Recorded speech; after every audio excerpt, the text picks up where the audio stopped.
Hey everybody, I'm doing this video because it seems like a lot of people are having issues with chopper bearings on case combines. This is the 8120.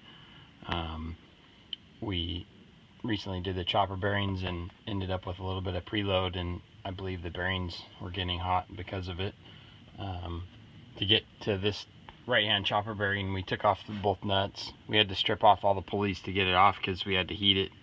It's been on there quite some time, but normally you're able to just take off the two nuts. This one jams down on the shaft. When this goes back together, you set it at about 27 inches, I believe it is, from the inner bearing flange. And if you leave the other bearing assembly together, it'll center the chopper without having to re-center it. So if you just do one side at a time, that works best. But take off the two nuts. This pulley will slide off. Next one will slide off. You have to loosen your belts, of course.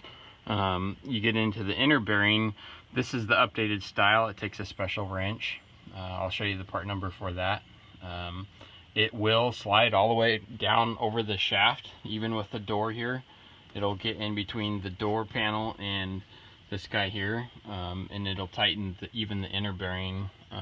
We tighten those down to 250 foot-pounds, and then maybe go a little additional to bend your locking tab, but we've got the newer style. I'm going to go over and look at the other side now.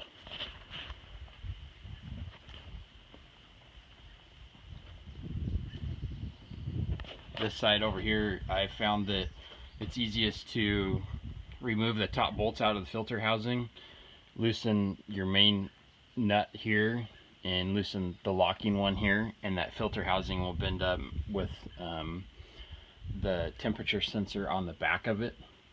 If you take the coupler loose for the electrical, it'll miss this hose. You can get it up out of the way without it leaking all over. To get the this pulley off, it's a taper lock. You can take all three bolts out, run two bolts in there. You don't want to reef on them because a lot of times it won't actually push it off. I took a rubber mallet and beat on the outside of it while I put quite a bit of torque on those bolts, and it came loose. You take off the clutch here, and then there's a regular ag bearing with a set collar, and take that set screw out and rotate that set collar to release that bearing.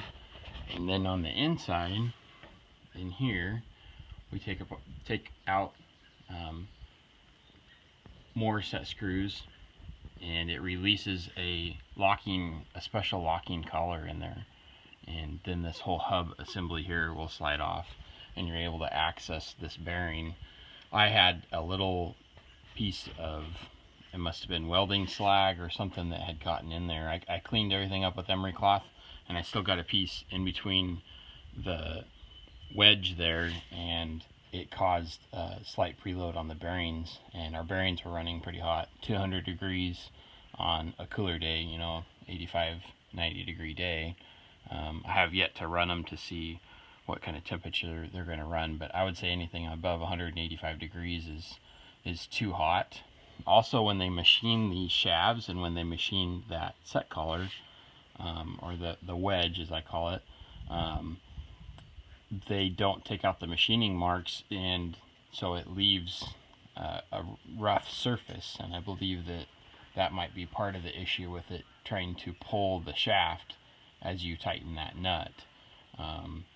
I took some emery cloth and worked on it for quite a while and cleaned everything up until it was extremely smooth, and set the bearing, and it worked out a lot better, and there wasn't as much preload.